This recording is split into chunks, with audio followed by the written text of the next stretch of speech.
할렐루야. 9월 18일 토요일 야곱의 운물입니다. 또 한 주를 마무리하고 또 거룩한 주일을 준비하는 토요일이 되었습니다. 죄의 영역보다는 또 은혜의 영역, 생명의 영역에서 아름답고 복된 일들을 만들어가는 귀한 오늘이 되기를 소망해 봅니다. 이 시간 함께 기도하시고 함께 말씀을 듣겠습니다. 주님 감사합니다. 오늘 한날도 주님께 의탁하며 인도해 주시기를 소망합니다. 나의 모습과 소유를 주께 맡기며 하나님의 뜻에 합당한 자로 살아가게 주님 도와주옵소서. 항상 하나님의 말씀을 삶 속에 적용하며 행동으로 나타나는 성도 되게 하시고, 무엇보다 불평과 원망보다는 기쁨과 감사가 넘치는 복된 성도의 삶을 살아갈 수 있도록 성령 하나님 오늘도 주장하시고 인도하여 주옵소서. 감사드리며 예수님의 이름으로 기도드리옵나이다. 아멘. 네, 오늘 함께 나눌 말씀은 느헤미야 6장 15절에서 19절까지의 말씀입니다. 제가 하나님의 말씀을 봉독하겠습니다. 성벽 역사가 52일 만인 엘루럴 25일에 끝남에 우리의 모든 대적과 주위에 있는 이방 족속들이 이를 듣고 다 두려워하여 크게 낙담하였으니 그들이 우리 하나님께서 이 역사를 이루신 것을 알미니라.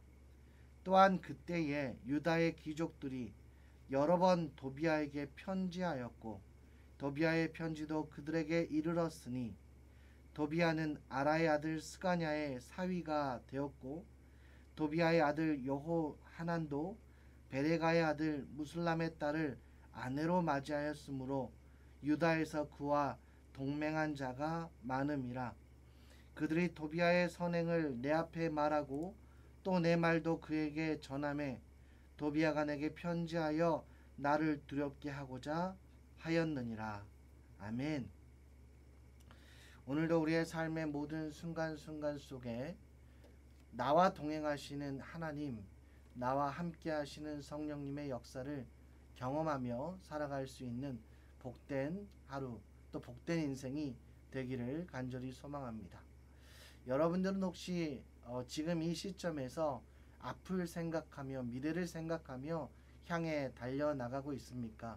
아니면 예전의 모습을 그리워하며 과거의 모습에 매인 채로 과거의 모습을 생각하며 살아가고 계십니까? 우리가 살아가는 삶 속에서 과거에 매여서 옛날을 회상하며 그리워하며 살아가는 사람들이 적지 않습니다.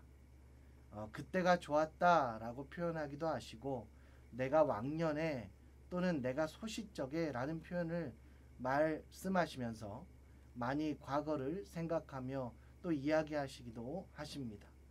그리고는 예전에 활발하고 왕성했던 시절, 누가 봐도 좋아 보였던 모습을 자랑 아닌 또 자랑으로 늘어놓기도 합니다.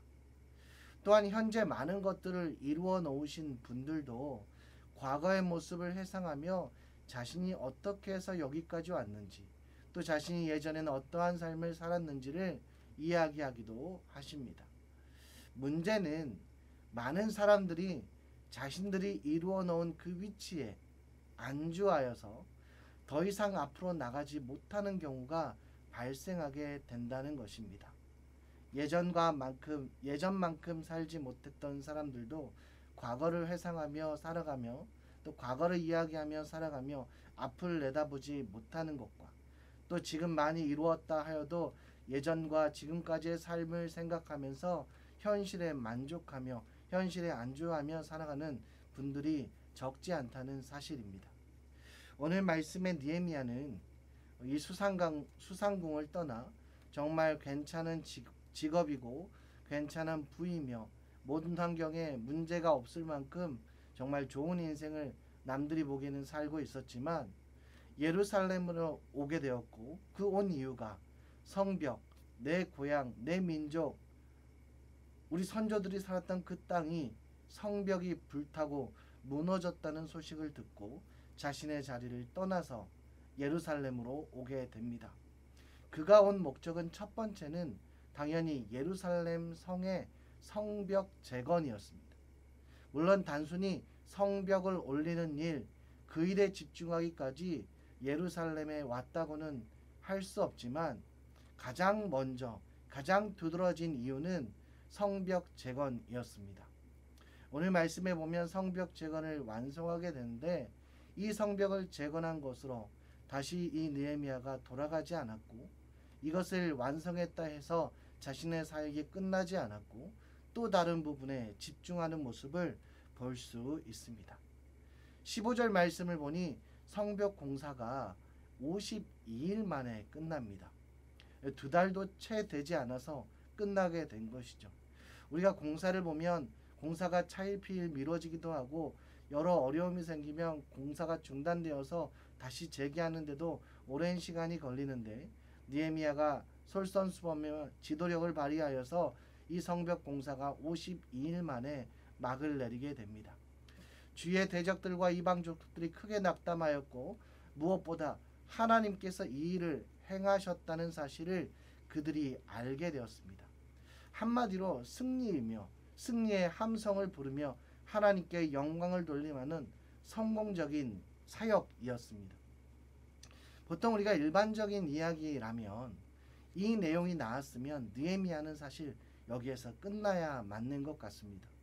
물론 이렇게 끝내기는 좀 아쉬운 부분도 있지만 이 이야기가 끝나기 전에 더 스펙타클하고 웅장하고 더욱더 흥미진진한 이야기가 있고 그런 흥미진진한 이야기가 절정이 되고 클라이막스가 있는 다음에 성벽의 완성에 대한 기록이 이루어지고 결말을 지어야 할 것입니다. 그런데 느헤미야서는 그렇게 기록되어 있지 않습니다. 오늘 6장 말씀을 읽는데요. 그 다음에도 계속해서 성경은 진행되기 때문입니다.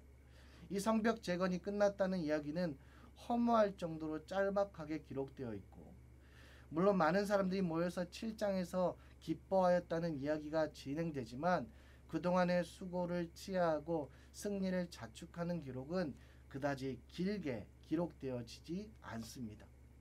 그 다음에 17절부터 19절까지의 모습을 보면 느헤미야가 성벽 재건도 중요하게 생각하지만 그보다도 더 중요하게 생각했던 부분이 17절에서 19절에 기록이 되어 있는데 그 말씀을 보면 이 느헤미야를 통한 또 느헤미야와 함께한 이 이스라엘 공동체에 굉장히 황당스러운 정말 어처구니가 없는 그런 이야기가 기록이 되어 있습니다. 이 벽이 완성되었다는 승리의 소식 뒤에는 믿기 힘든 이야기가 기록이 되어 있는데 전체를 읽기는 그렇지만 18절 끝부분을 보면 이 도비아라는 암몬 사람들과 그 가문과 18절 끝에 유다에서 그와 동맹한 자가 많았다라고 성경은 기록하고 있습니다. 결혼을 이야기하고 있지만 사실 이스라엘과 타민족과 결혼하는 일은 자신들의 가문과 함께 혈연관계로 교류를 하겠다라는 내용과도 같습니다. 유다의 귀족들이 도비아와 내통하고 있고 혈연관계를 맺었음을 성경은 이야기합니다. 어찌하여 이렇게 됐는지는 기록이 되어 있지 않지만 암몬 사람과 이스라엘 백성이 그것도 이스라엘을 적으로 간주하고 공격을 퍼부었던 그 암몬 사람과 혈연관계를 맺었다는 것은 쉽게 이해할 수 없는 상황이고 그만큼 자신의 정체성이 흐트러졌다는 말과도 같습니다. 느헤미야는 성벽이 완공되었다는 사실 그 자체에 집중하기보다는 오히려 도비아와 유다 귀족들이 내통하고 있었다는 것을 밝힘으로써 아직 진정한 성벽의 완공이 끝나지 않았다라는 것을 시사하고 말씀하고 있습니다. 성벽이란 처음에도 말씀드렸다시피 하나님의 백성, 하나님 백성의 정체성의 상징입니다. 어디까지가 언약된 하나님의 백성이고 어디부터가 아닌지를 보여주는 경계선입니다. 이 돌과 회반죽으로 되어진 성벽은 52일 만에 완벽하게 완공되었지만 아직 참된 거룩한 성의 성벽이 완성되기까지는 갈 길이 멀어 보이는 모습이 오늘 본문 속에 기록이 되어 있습니다. 이스라엘의 정체성의 경계를 뛰어넘고 회복하는 그 일을 하는 가운데서도 이 내부적으로는 귀족들이 혼인을 하고 물질을 통하여 마음을 빼앗겼던 스마야 선지자도 있었고, 또한 그 안에서 먹을 것이 없고 또 백성들이 농사를 짓고 수확물 결과물을 얻을 수 없는 척박한 상황 속에서 돈을 빌리고 돈을 갚는 상황 속에서 자신들의 백성의 노예를 잡기도 하고 자신의 소출과 포도원과 밭을 파는 경우도 생겨서 참된 정체성의 회복은 완전히 이루어지지 않았음을 볼 수가 있습니다. 그렇기에 느헤미야는 내가 할 일을 다 했다고 그 성공, 본인이 첫 번째로 목표했던 외적인 성벽 재건을 다 완성했다고 하여 그 성공 위에 이제 내 할 일은 끝났다 그렇게 생각하고 그냥 돌아가 버린 것이 아니라 정말 중요한 목표, 진정한 목표, 내부적인 성벽의 재건을 위해서 다시 한번 매진해야겠다는 결심과 그 모습이 이후에 보면 기록이 되어 있습니다. 그렇게 과거의 성공, 자신이 목표한 것의 목표점, 그 모든 것에는 끝나는 그 지점이 있었지만 느헤미야는 거기에서 끝나지 아니하고 현재의 모든 상황들을 다시 한번 되짚어보며 정말 이스라엘의 완전한 회복을 위해서 다시 한번 도약하기 위한 준비를 하고 있는 것을 성경을 통해서 볼 수가 있습니다. 내가 과거에 이룬 업적, 과거에 행한 선행, 과거의 봉사와 헌신이 현재의 나를 붙잡고는 있는 것은 아닌지 진지하게 우리가 점검해 볼 필요가 있습니다. 지금 내가 누리고 있는 것 자체가 과거의 성공이 가져다 준 열매이고 내가 지금까지 이만큼 살아왔기 때문에 현재 내가 이 정도로 누리고 있는 것도 사실입니다. 그러나 그 열매를 맛보는 기간은 여러분 영원하지 않다는 것을 기억하십시오. 그리고 그 열매가 또 다른 도전의 기반이 되어야 되고 새로운 출발점이 되어야 한다는 것도 기억하셨으면 좋겠습니다. 우리가 어떨 때 보면 이만하면 됐지, 이 정도면 됐지 라고 생각할 때가 있지 않습니까? 이 느헤미야처럼 외적인 요인이 다 갖췄으면 이 정도면 됐다 생각하고 수상궁으로 다시 돌아갈 수 있지만 그는 그렇게 하지 아니하고 잘못된 부분을 하나하나 다시 되짚으며 내가 다시 해야 될 일, 이 발판을 마련하고 여기서부터 앞으로 나아가야 될 것이 무엇인지 다시 한번 계획을 세워가므로 하나님께 영광이 되는 순간을 경험하고 또 그 영광이 되는 순간을 목표로 잡고 다시 나아갔던 것처럼 우리에게도 또 다른 새로운 목표가 있어야 할 것입니다. 우리에게는 어떠한 목표가 있습니까?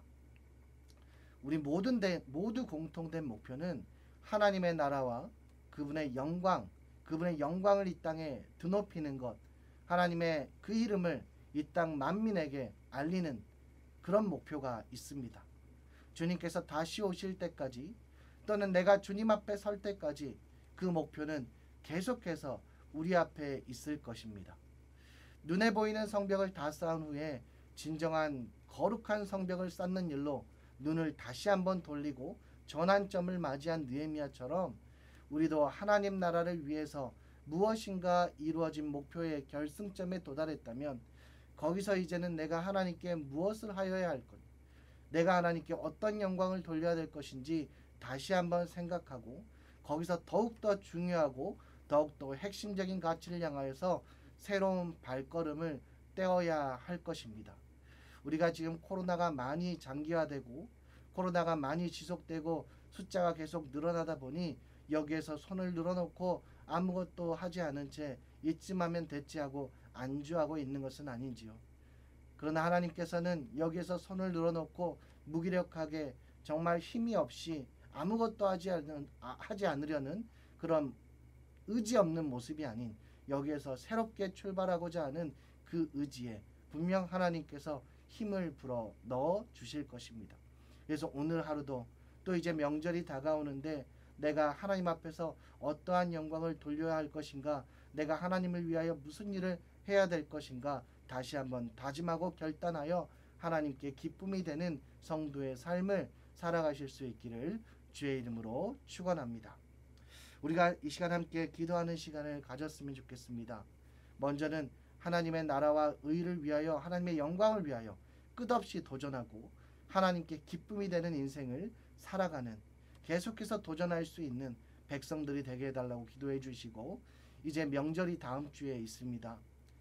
명절이 되면 안타까운 상황들도 많이 발생을 하게 되는데, 불화와 분쟁, 이 코로나로 겪는 어려움들은 다 사라지고 화평과 평강의 시간, 평안의 시간, 또 믿지 않는 자들을 향하여서 복음을 전함으로 온 가족이 예수 복음으로 하나 되는 시간을 갖게 해달라고 기도하시고, 또 교회를 위해서 또 하반기 사역과 전도폭발 이 프로그램 운영과 훈련생들, 또 기도 중보자들 모집을 위해서, 또 하반기에 항존직 선거가 있습니다. 이 선거를 위해서 귀한 일꾼 세워달라고 기도하시고, 담임 목사님과 또 하늘을 위해서 이 시간 주여 한번 부르짖고 함께 통성으로 기도하겠습니다. 주여, 하나님 아버지 감사합니다. 오늘 예레미야 말씀을 통하여서 정말 하나님 신경 써야 할 것이 무엇인지 다시 한번 묵상하게 됩니다. 외적인 요소에 집중하는 것이 아니라 하나님 안에서 나의 정체성, 세상과 손잡지 않고 그리스도인의 정체성을 확립하게 하시고, 명절 가운데서도 우상 숭배와 제사로 어려움 겪지 않고 화평으로 서로 교제하며 화목한 예수 공동체 되게 하시고, 복음이 필요한 것에 심겨져 예수만 섬기는 모든 가정들 되게 하여 주옵소서. 교회를 축복하여 주시고, 하반기 사역 가운데 기름 부어 주시며, 전도 폭발 훈련 가운데 복음을 전하고 가르치는 일에 모든 교우가 중보하며 기도하며 함께 동참하게 하시고, 많은 사람들이 신청하여 복음의 현장에 귀하게 쓰임 받는 교회와 성도 가정 되게 하여 주시옵소서. 항존직 선거를 위해서 기도합니다. 기도에 임박힌 일꾼, 말씀에 사로잡힌 일꾼, 영혼을 사랑하며 목회자와 동행할 줄 아는 귀한 일꾼 세워주사, 하나님께서 헌신하며 정말 주님을 위하여 주께서 부르신 사람, 아름다운 사람 세워주시고 충성되이 일하는 일꾼 하나님 세워주옵소서. 담임 목사님 위해서 기도하오니 강건함을 허락하여 주시고, 교회를 지휘하시는 가운데 성령 충만함을 허락하사 성령의 열매와 결실 있게 해주시고, 양머리를 이끄시는데 조금 더 부족함 없도록 주님께서 늘 채워 강건하게 하여 주옵소서. 하늘들을 위해서 기도합니다. 주님, 연약함 가운데 고통 가운데 부르짖는 그 신음을 주님 들으시고 응답하여 주사 세상이 흉내낼 수 없는 기적으로 치료하시고 회복시켜 주시며 주의 영광이 그곳 가운데서 드러나게 하여 주시옵소서. 오늘도 주께서 선한 길로 이끄심을 믿으며 예수 그리스도 이름 받들어 기도드리옵나이다. 아멘. 네, 이 시간 함께 찬양하겠습니다. 우리 주의 음성을 내가 들으니 함께 찬양하겠습니다. 주의 음성을 내가 들으니 사랑하는 말일세, 믿는 마음으로 주께 가오니 나를 영접하소서. 내가 매일 십자가 앞에 더 가까이 가오니 그새 주의 흘린 보배 비로소 나를 정케 하소서. 주여 넓으신 은혜 베푸사 나를 받아주시고, 나의 품는 뜻 주의 뜻같이 되게 하여 주소서. 내가 매일 십자가 앞에 더 가까이 가오니 그새 주의 흘린 보배 비로소 나를 정케 하소서. 주의 보좌를 나갈 때에 어찌하니 기쁠까. 주의 얼굴을 항상 배우니 더욱 친근합니다. 내가 매일 십자가 앞에 더 가까이 가오니 그새 주의 흘린 보배 비로소 나를 정케 하. 우리 구주의 넓은 사랑을 증량할 자 없으며 주시는 참된 기쁨도 헤아릴 수 없도다. 내가 매일 십자가 앞에 더 가까이 가오니 그새 주의 흘린 몸의 피로써 나를 정케 하소서. 내가 매일 십자가 앞에 더 가까이 가오니 그새 주의 흘린 몸의 피로써 나를 정케 하소서. 내가 매일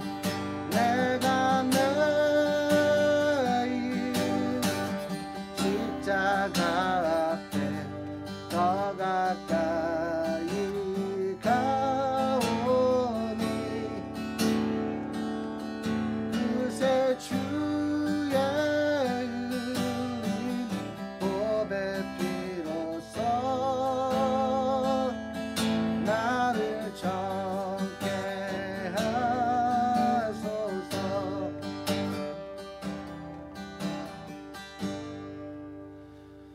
오늘도 주 예수 그리스도와 동행하는 귀하고 복된 삶 살아가시기를 축복합니다. 샬롬.